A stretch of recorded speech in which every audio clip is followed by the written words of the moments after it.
want to spend some time going over inspection reports and kind of an overall topic of things to look at when you're showing properties or when you're evaluating a property for a seller. But I thought a good format to be able to do this would be to review um, an inspection report from the past on my end. Uh, just so there's plenty of agents that have been in the business for years now and have never done a formal home inspection based on the market conditions that we have. So it's all sorts of topics that come to mind when you hear that. But first and foremost, to just be familiar with what home inspectors are looking for, which then also familiarizes yourself even more, which is what you should be looking for as a representative to a buyer, as their buyer's agent when you're helping them choose which home to purchase. And this conversation really goes um, at a couple levels to where, well, first and foremost, if you're writing on competitive offers and there's the notion of waiving a home inspection, you know, this conversation really applies first and foremost to that dynamic so that you're in a position where you're helping buyers get to that decision at an informed, educated level so that um, they know what they're waiving, right? They know what is going on with the home that they're buying, at least, from the initial look and the choice to make an offer on that home with or without an inspection. And just, you know, if you're able to, and, this recording will be dated at some point. Right now, we're just very much, you know, less common to have inspection contingencies in the market in the last, many years, but a handful of years at this point. There will be commonplace that comes back around to where just every single real estate transaction has a home inspection contingency. And, this topic today applies to that as well, because you don't want to just go at it as a buyer's agent where, okay, great, you like this house. Let's have a home inspector come in and tell us what's going on with it, just to find out that easy stuff that you could have found out or pointed out to them more so would be a deal breaker from their perspective. Now, what this topic is not intended to do is to go out and pretend to be a licensed home inspector, because you're not. You don't have a license. Now, if you're hearing this and you have years worth of contracting experience and home improvement experience and we're in the trades and currently or in a past life, and you have more experience than say me, who's somebody that can't hang a picture on a wall, or let's just say me 15 years ago prior to the thousands of homes that I've looked at, you know different level of knowledge about homes can be used to educate and inform the buyers that you're working with. But ultimately, if you have no knowledge of homes and how they function and the components of them, right? Like, that's a really big disadvantage to have as a real estate agent. Like, if you're representing somebody in the biggest purchase of their life, be it their home and, a major financial undertaking for them, and you have no idea what you're looking at, and then having to have the advice of, in order to be competitive, we need to waive an inspection here. You're really at a disadvantage compared to, somebody that could be representing them that, you know, is guiding them through the process properly. So definitely an important topic. I wanted to, kind of tackle the topic by reviewing an old inspection report, and we have one here. So this is Central Real Estate Inspections, local local company, Jim Wartenberg, great guy, great inspector, very thorough. I've used him for many years throughout my career. And he's got a really easy way to go about the inspections. And I think there's value to. I'm just going to fly through this. I'll go back to it, but the organization to his report is kind of structured in a manner that becomes easy to get through as well. So I'm just going to kind of summarize this, and point out some things to really implement in your in your home showings from here to be able to use in your practice, and also things to so you mentioned growth plan, right? Of like the things that you need to learn throughout the year ahead. If you're any of these topics, if you come across them, it's like, man, I really don't know enough about HVAC systems. That's a like light bulb to go off to put on the growth plan and get the resources in order to learn about HVAC systems if you feel that's a gap. But just overall, like structure and elements and components of a home in general, you know, we make a lot of money per transaction. We have the potential to make a lot of money per transaction. If you're not sure what you're representing in that transaction, be it the home that they're buying or the home that they're selling, that's a big problem. So this is why I wanted to go over this topic. I'll start with like this table of contents. Just for an inspection report, really becomes kind of a checklist for you to build in terms of some of the things, the items of the home, the components of the home to focus on, and to make sure that you're covering these components and these elements thoroughly to be able to render an opinion on the overall condition of the home that's being viewed or being sold. It's all, I don't know, I don't want to say obvious, right? But there's not a some sort of fancy term like a flux capacitor or whatever that's on here that's you had no idea what it was with in regards to the home, right? So we're the lots and the grounds outside of it, the exterior, the roof, the basement, the crawl space, the heating system, air conditioning, plumbing, electric, all the rooms, fairly logical breakdown. And I think, just to go into this discussion with the notion that, like, how do you create your checklist, or how do you create your system of what it is that you're walking a buyer through when you're showing them a home, or what it is that you're looking for when you're meeting with a seller and trying to get to a point where you can price out their home based on the condition that's it.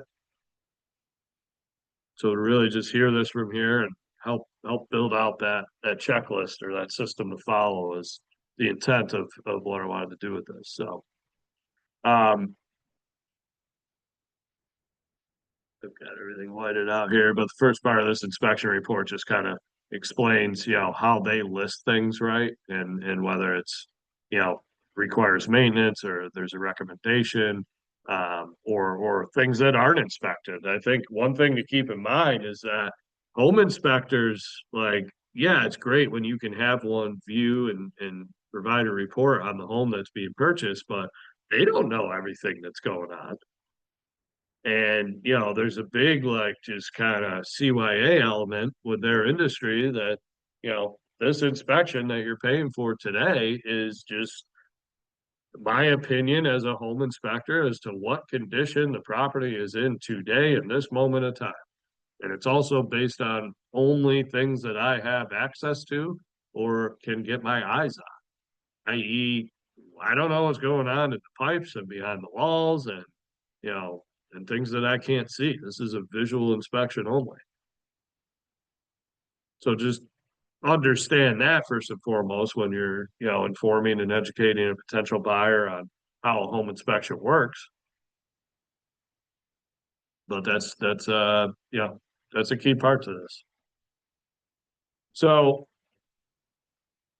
and like I said, he's very thorough to where, this was from November of last year. You've got start time, end time, you got the temperature outside, you got, soil conditions. It was damp on that day. So, good to know type of, in terms of what that moment of time was. There's comments about the sewer system and whether it was he's not a septic inspector if there was on this property on septic. And same with water and municipal water versus a well. Just gets into some of the other details of the property, and a lot of it, again, like permits obtained, unknown, ask your attorney. You know, there's going to be, not everything is just dictated by this inspection report as to whether a buyer should move forward or not. It's just, information for a buyer to have an opinion on. But, lots and ground section, covering the driveway, right? So one way to look at this training today is like what should a buyer be budgeting for down the road? And it's not necessarily like, okay, there's cracks in the surface of this driveway and we can't buy the house right now, or we have to go out and ask the seller for a credit. But it's more so, you know, your driveway is not new. Eventually, there's just going to be constant resealing that are involved. Or you may be, if it's bad enough, you may be looking at something that needs to be dug up and redone totally. Um, you know, I have a he question. goes on. Go ahead. Yep. Um, so I don't know much. I have a driveway that looks like the sidewalk, if that makes sense. Yeah, like cement. Yeah, so is that like the same? Like, does it, Then like, if there are like, if it's not perfect, like it should be replaced every 2 to 4 years, it says. so 2 to 4 years here is for the ceiling, right? Like Oh, an right, asphalt right. sealed driveway, and Okay. to keep up with maintaining that condition, so you don't have to dig it all up totally.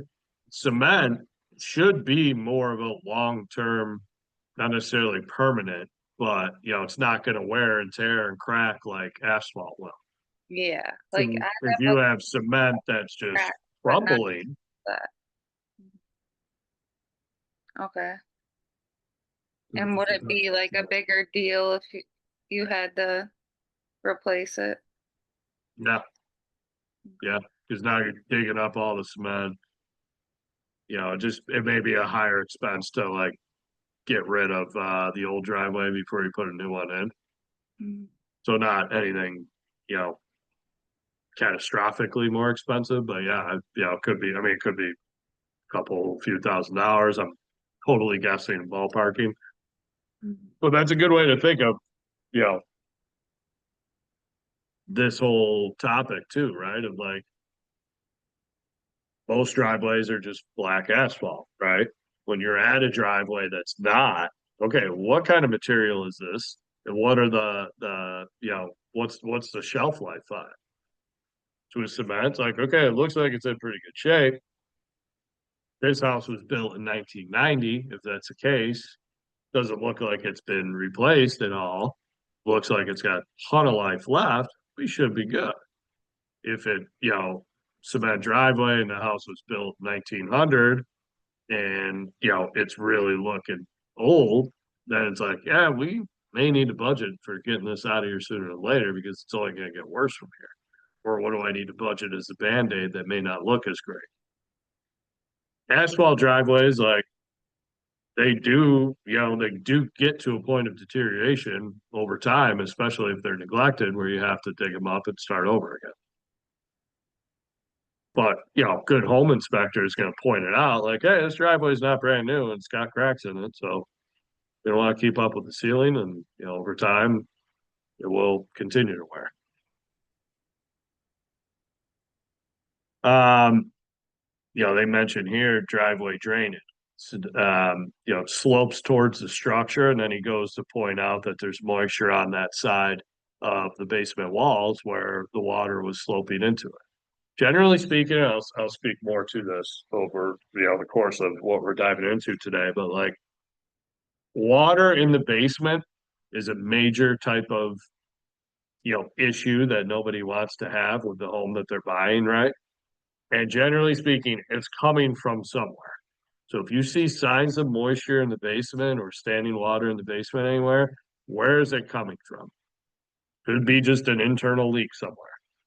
If it's coming from the outside, chances are it's the way that the water is pooling up against the foundation and pooling up against the exterior and then seeping in. And a lot of times a moisture issue in a basement can just be solved with a gutter extension that takes the water away from the house. And that's way the water's just pouring, down into the lawn and not pouring into, standing just right next to the house for it to eventually seep in. Um, again, lots and grounds, like you're getting into the porch and the deck and the grading of the lot and vegetation as he has it noted here, but trees, right? Like this is one that's kind of overlooked. Tree trimming is expensive or tree removal is expensive, right?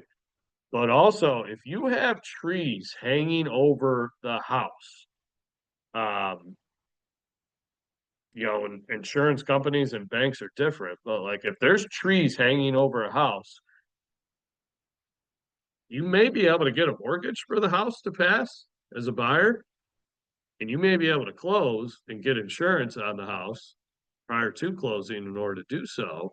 But then the insurance company may ding you a month later and be like, you need to trim those trees away from the house or we're canceling your policy. And generally speaking, that's kind of a topic overall to be aware of how insurance policies work, where they're not necessarily going to send a home inspector out to inspect the home, but they're going to do, a visual exterior inspection. And if there's things on there that they don't like, that they see, like an old roof or trees hanging over the house, like they're going to make you take care of it. Otherwise, you're not going to have insurance. And trees hanging over a house is one of those topics that's kind of like overlooked. But you don't want to have trees hanging over your house because you get damage to the roof.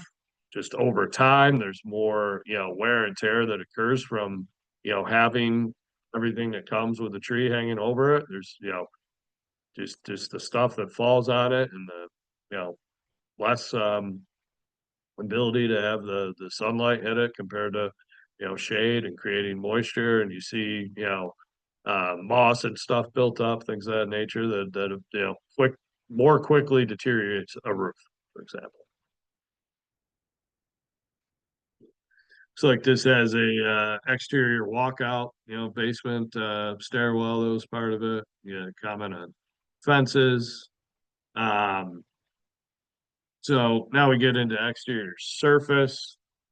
The siding is one of the bigger elements and components of a home, right? And I guess just to think of um the biggest ticket expenses for a property, roof, siding, your two biggest. Like if you have to replace those items, you're talking tens and potentially 20 or more. If it's a big house, like it's not unheard of that you're going to have a $30,000 roof job just for a new roof, just to keep water from dripping on your head, inside. Same with siding. Like if it's a big house, like you're in the five figures for sure. And sometimes it could be, you know, up there depending on the type of material that you use and, how big the house is and the company doing. Generally speaking, vinyl siding will be, very much preferred in terms of I'm not gonna say maintenance free because it does wear over time.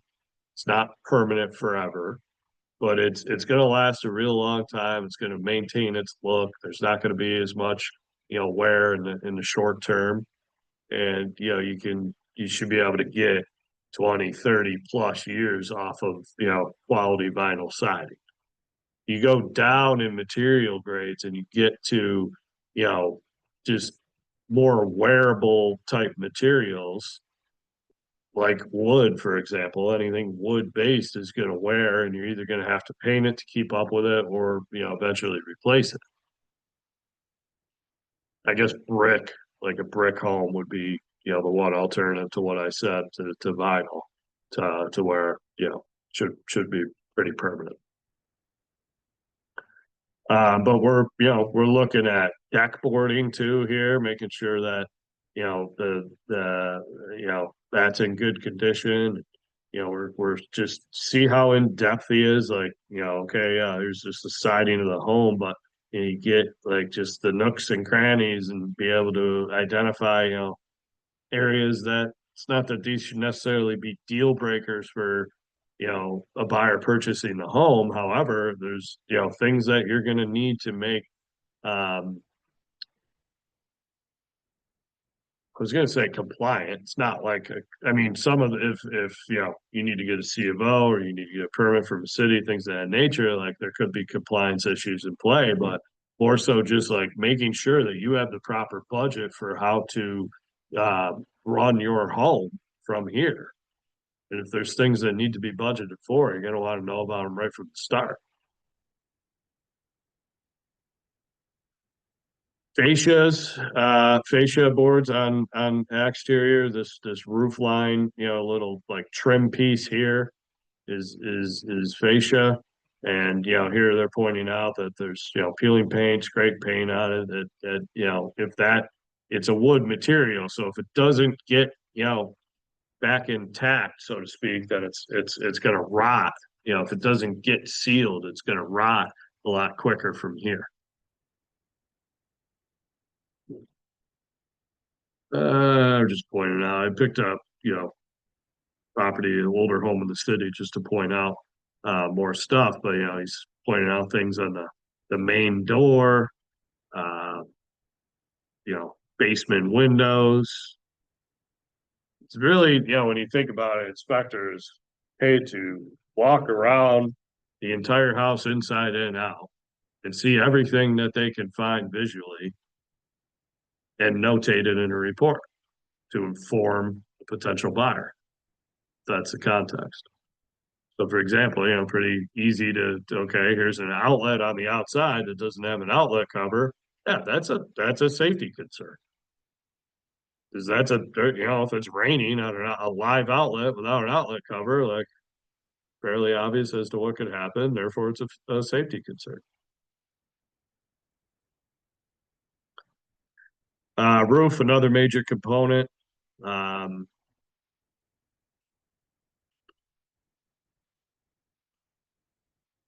Doesn't include many pictures of the roof.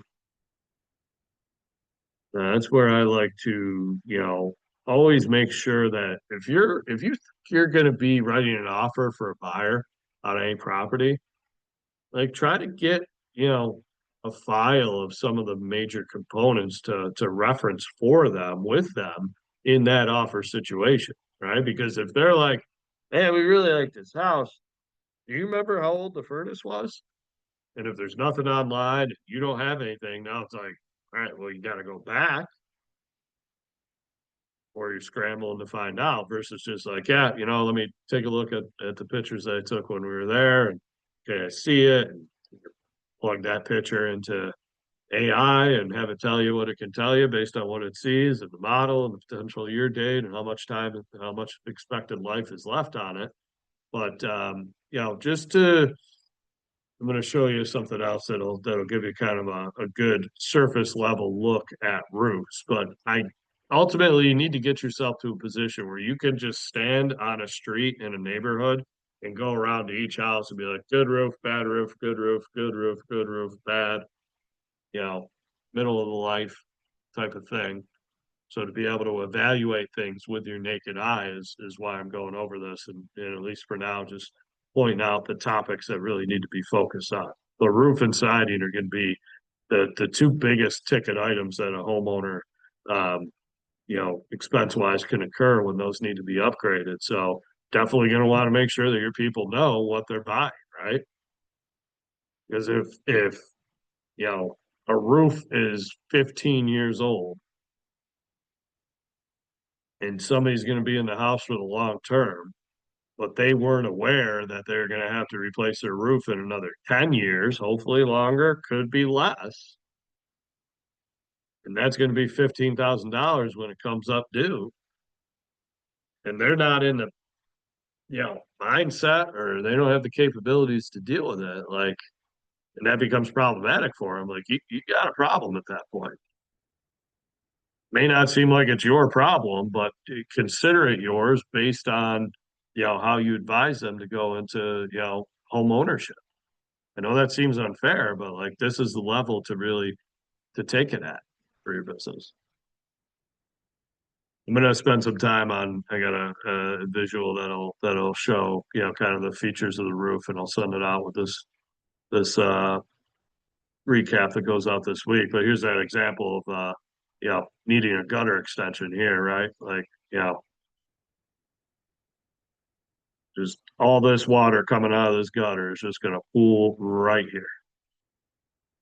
It looks like there's a little bit of slope to move away, but versus if there was a gutter extension running to here, and then all the water is well away from the foundation of the house. Here they're pointing out, some chimney work that needs to be done as part of the roof inspection. Chimneys are kind of an underrated or overlooked thing too. Like make sure they are standing vertical. You're not going to be able to see obviously on top of the chimney, but do you see just any wear and tear to it? What do we got? Structure, the exterior foundation structure. So they'll point out things like this is an old home with a stone foundation, and over time there's mortar that's you know used and reused, or so to speak, or gone over, and that starts to crack. And these things need to be pointed out. It's not to say that there's a structural issue with the house, but that's what these inspectors are going to do. And they kind of give you a summary of how to think of it. Again, just referring to structure, not necessarily commenting if everything's good, which implies that it is. Into the basement now. Ceilings, walls, floor drains. Electrical, elements, right? There's some what do we got here? Damaged ceiling fixture, full chain not operational. So, the light's always on. That's a safety issue.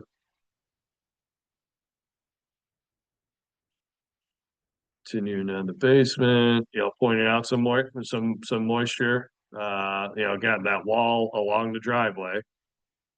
A bunch of issues that are coming up from that, and now he's recommending a mold assessment to make sure that there's no mold in the home from that moisture. Mold is a tricky one, okay, because you will talk with people who could care less about it, and you'll talk with people that are really, really concerned about it. Maybe they have an allergy, and they're taking it very seriously. So just be careful, how you approach that topic. Here's what I could tell you.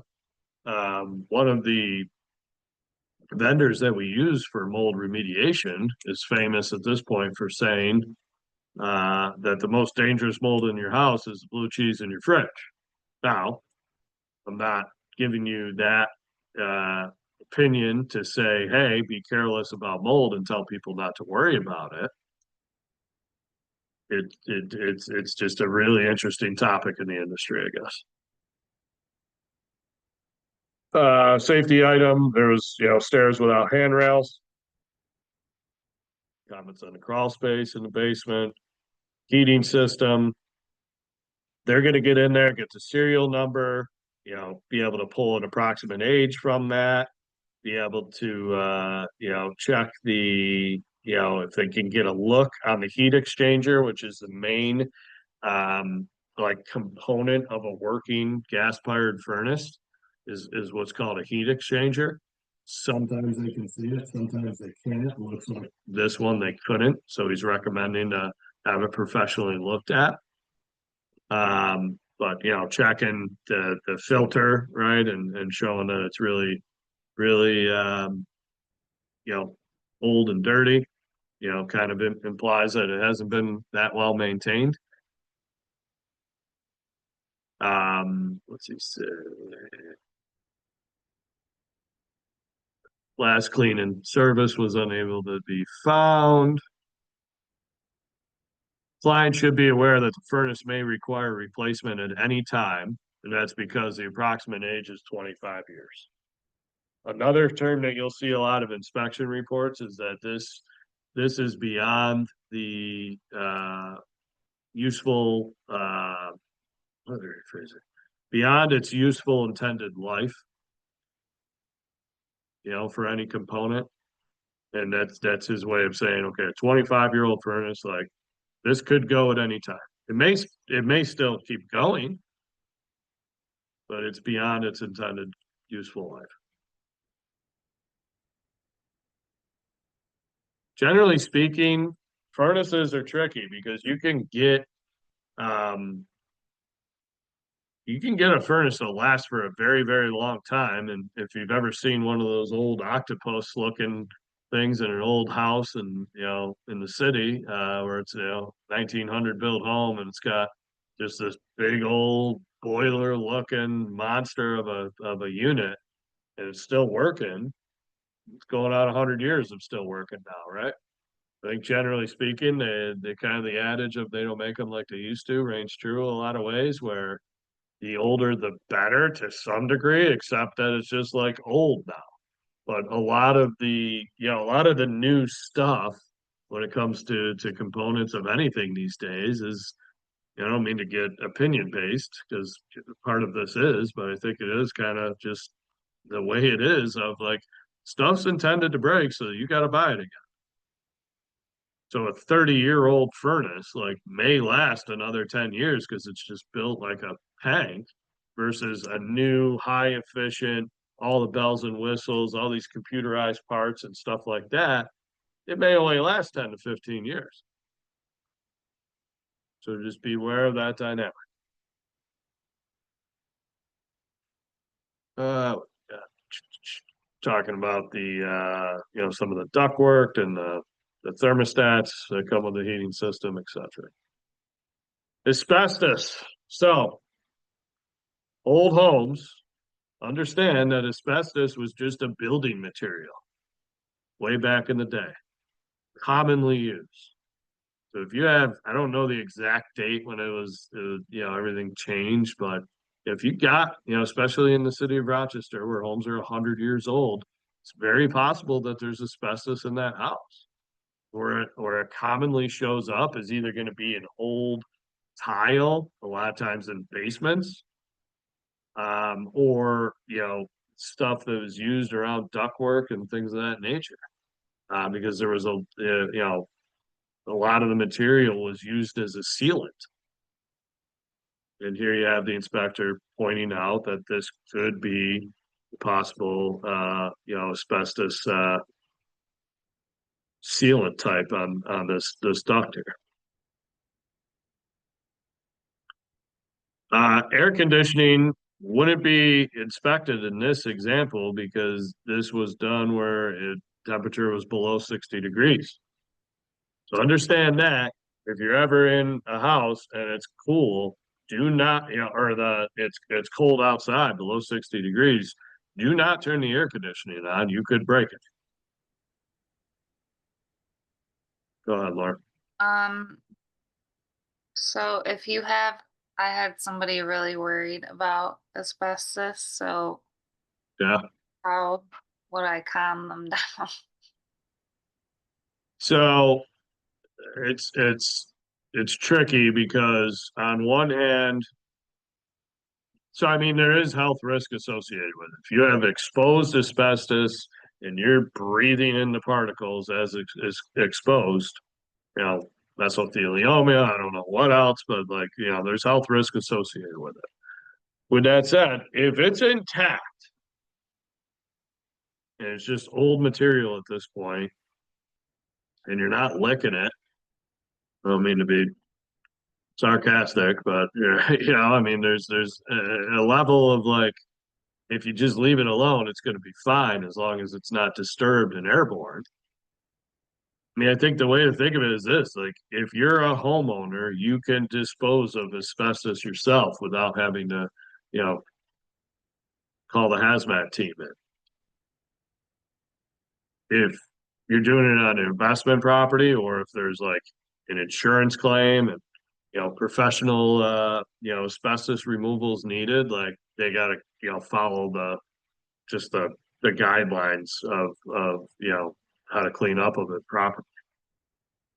I know that doesn't answer your question. I think it's just a matter of, you know, finding a way to educate, you know, and inform each client on what, you know, the remedy is or what the risk could be.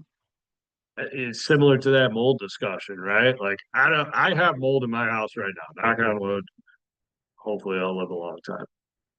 Eventually I'll get it taken care of, but I'm not, you know, present where it is. I'm not sleeping right next to it. My kids aren't licking the walls. I'm all right. I know eventually I'm gonna take care of it. Some people are gonna hear that and be like, oh my God, and want nothing to do with it. And that's okay. You know, it's just kind of part of the consultation process, right? To make sure that, you know, you're not spinning your wheels with somebody that's so picky and unreasonable as to how to approach things. But really just, you know, just kind of start by informing and educating and provided the resources for them to come to a conclusion on how they want to go about, you know, a remedy or considering the property itself. It's common. It was a material back in the day, right? Do you know about how much that would be? Well, again, it depends, right? It is expensive if you're hiring it out professionally because now they got to bring in, you know, the hazmat suits and everything and do it by the industry standards of dealing with that hazardous material. And for mold too? Mold's not that expensive, depending on the scope of work. But where mold is like commonly found is in attics because there's you know, improper ventilation that happens in the attic and then moisture gets stuck up there and then over time you have mold. So to like cure that and, you know, fix the ventilation problem first and foremost so it doesn't come back and then treat the mold to eliminate it. I mean, a few $1,000s ballpark, depending on the job.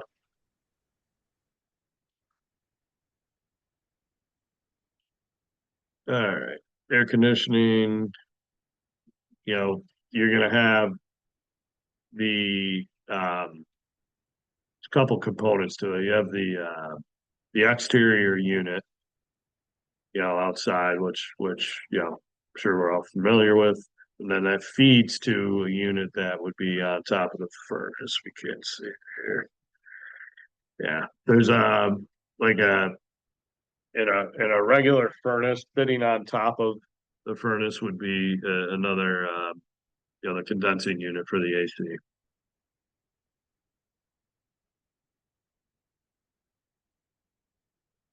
Plumbing, it's really, I mean, a couple things I'll tell you when viewing homes to kind of know if the plumbing's good. Water pressure is one topic, and to make sure that there's not like an old main water line that's galvanized and, you know, very little water coming into it as a result. If you turn on, if you're in the bathroom and you turn on the sink and then the bathtub at the same time and leave them running and then flush the toilet, that way there's three sources of water running at that time. If you see, you know, the water pressure drop significantly when, you know, as you turn those multiple sources on, then you may have a main line that's galvanized that isn't allowing a lot of water to come in that affects the water pressure. From there, like just, having the water turned on and, seeing that it's working and running and there is significant flow, but then also that, you can have it running and look under the sink and see that there's no leaks and you're in the basement at some point and there's no, water dripping from anywhere. That's about the extent of it. But there's copper lines that are older at this point. Now, pretty much everybody is using PEX lines, which are, plastic and blue and red, to indicate the different water line that it is. Um,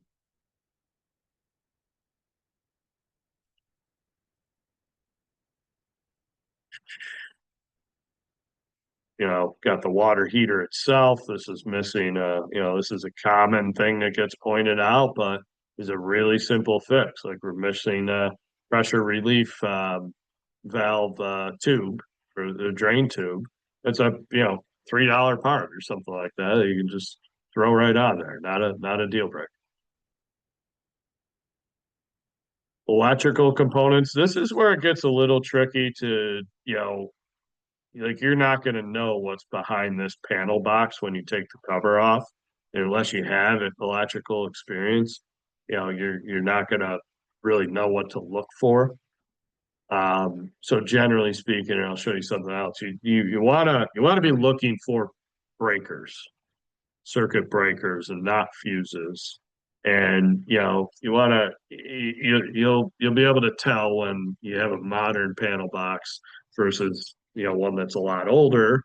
And then you'll also be able to tell what size how much power it has, whether it be 100 amp, 150 amp, or 200 amp. This one's got 150 based on, you can't see it here, but what I'm pointing to, this main breaker would say 150 on it, pretty clearly labeled that you would be able to tell.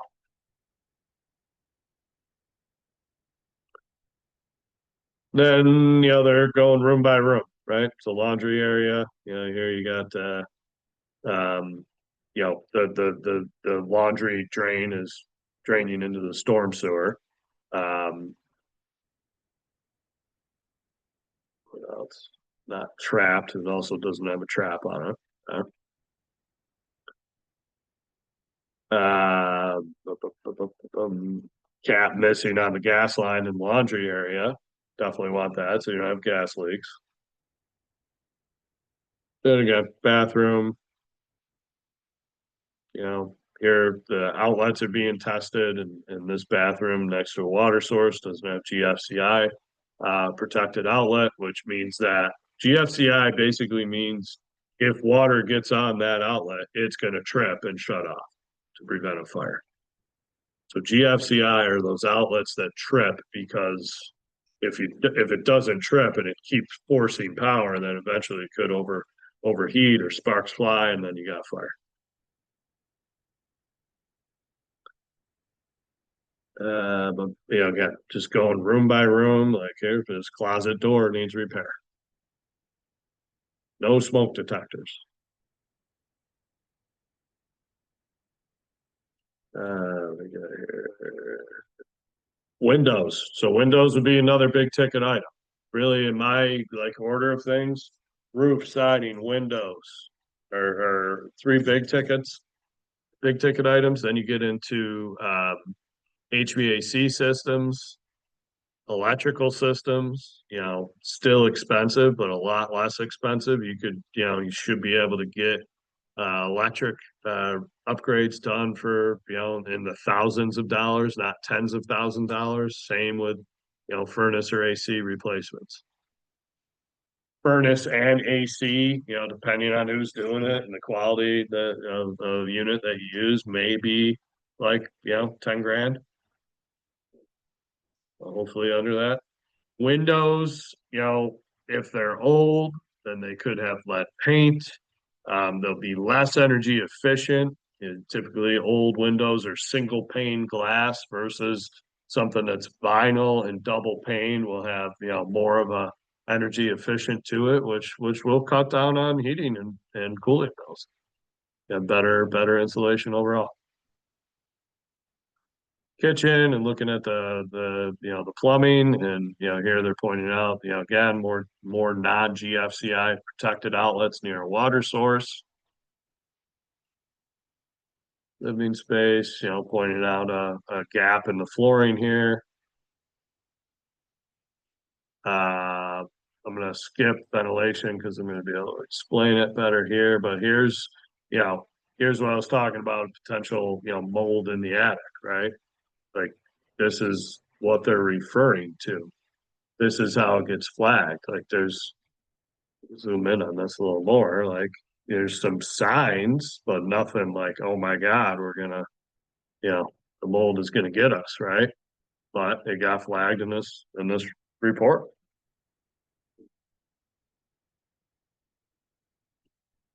The bathroom fan that may be causing some of that moisture. Then you get into the CYA comments that I was talking about before. And then, kind of a summary of everything that was in this report. He puts it in the end so that you kind of have something that's overall condensed and can really take a look at. The green is kind of like, pointing things out. And, this section gets into like, okay, definitely going to want to take care of these things.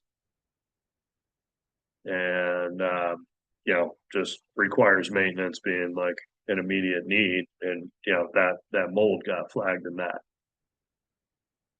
Things that weren't inspected, like the heat exchanger and the air conditioning. And safety issues, which would fall into that, immediate need type of category as well. I'm going to switch gears over here real quick just to give some more visual stuff. And I'm going to send this out, but, kind of a cool guide, anatomy of a roof, just so you know all these terms, right? Like, it's the hip of a roof, what's the ridge, soffits, fascia board we talked about, dormers, ridge vents on top of that dormer there. Just good stuff to familiarize yourself with.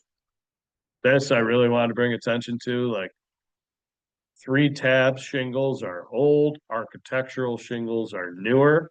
So like when I was saying, kind of stand, in a neighborhood and look at the roofs, this is really what you want to look for to start. You can just see how these are layered and these are just kind of placed next to each other. You definitely want the layered roof style from here. This 3-tab would be very old at this point. Here's a ventilation topic. Basically, you want air coming into the attic and going out. Okay, so there's air that comes in through soffit vents and then comes out through ridge vents at the top, or a box vent at the top, or sometimes there's actual powered vents that are in the attic to blow the air out, or a gable vent on the side. When mold happens, it's because air is coming in and then just staying in there. It's not being vented out. Only has one entrance and nowhere else to go, other than the way it came back in. Basement foundations are major, like, that's, if I guess in order of big ticket items, if you have to deal with a basement foundation issue, that's probably going to be number one. So there's just different, level of types of foundation issues that there could be. And, horizontal cracks, vertical cracks, step cracks, you got cracks in the floor and shear cracks. Generally speaking, if there are, like these step cracks, and this is where I'm not, everything is case by case, right? But, the mortar tends to, have some crack in it, right? And that's common. If you're seeing this and there's like a significant gap that you could stick your finger in, or even, stick a quarter in potentially, that may be more significant. Vertical cracks, like splitting blocks not on the seam, that's where you tend to have problems. Horizontal cracks, same thing. If they're splitting the blocks, that's one thing. If they're just, split along the seam, but it's very hairline, you don't want to render an opinion of there's not anything going on. But where you really get, into foundation issues is that if you can, if you're kind of like flush up against the wall looking at it and can see it bowing out, like that's a major foundation problem. And that's what you want to really avoid. So if you just see that happening, that's like, yeah, just stop what you're doing, potentially run, or get a professional evaluation. Here's an example of what that looks like in real life. So, to be in the habit of looking at a foundation and kind of like, getting close to it, and do you see any bowing or buckling at every house that you're in is really good practice. Here's one way of how they would fix that. Like literally, I don't even know how to describe it, but like you're digging up ground and you are, bolting things onto the wall to pin it back and tie it into this spot over here. I'm not a contractor, so I don't know exactly the entire process, but you're talking tens and tens of thousands of dollars.